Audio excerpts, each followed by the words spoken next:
नमस्ते दोस्तों। आज की कहानी है अहंकार विनाश का कारण। एक समय की बात है, एक गांव में एक मूर्तिकार रहता था।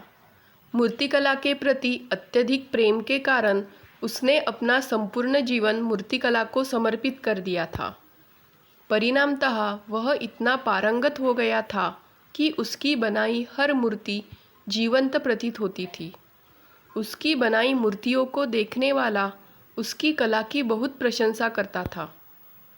उसकी कला के चर्चे उसके गांव में ही नहीं बल्कि दूर दूर के नगर और गांव में होने लगे थे। ऐसी स्थिति में जैसा सामान्यतः होता है वैसा ही मूर्तिकार के साथ भी हुआ।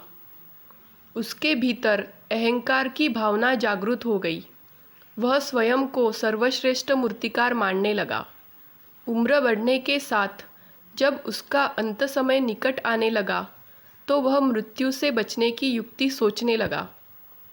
वह किसी भी तरह स्वयं को यमदूत की दृष्टि से बचाना चाहता था ताकि वह उसके प्राण न हर सके। अंततः उसे एक युक्ति सूझ ही गई। उसने अपनी बेमिसाल मूर्तिकला का प्रदर्शन करते हुए 10 मूर्तियों का निर्माण किया। वे सभी मूर्तियाँ दिखने में हूबहू उसके समान थी। निर्मित होने के पश्चात सभी मूर्तियाँ इतनी जीवंत प्रतीत होने लगी कि मूर्तियों और मूर्तिकार में कोई अंतर ही न रहा। मूर्तिकार उन मूर्तियों के मध्य जाकर बैठ गया। युक्तिनुसार यमदूत का उसे इन मूर्तियों के मध्य पहचान पाना असंभव था। उसकी युक्ति कारगर भी सिद्ध हुई। जब यमदूत उसके प्राण हरने आया तो 11 एक सरी की मूर्तियों को देख चकित रह गया। वह उन मूर्तियों में अंतर कर पाने में असमर्थ था, किंतु उसे ज्ञात था कि इन्हीं मूर्तियों के मध्य मूर्तिकार छुपा बैठा है।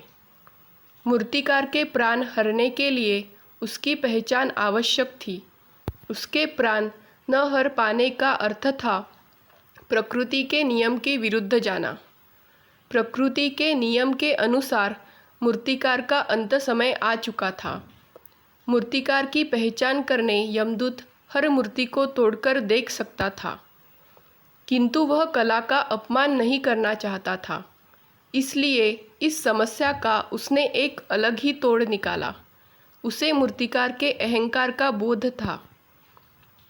अतः उसके अहंकार पर चोट करते हुए वह बोला, वास्तव में सब मूर्तियाँ कलात्मकता और सौंदर्य का अद्भुत संगम है, किंतु मूर्तिकार एक त्रुटि कर बैठा है।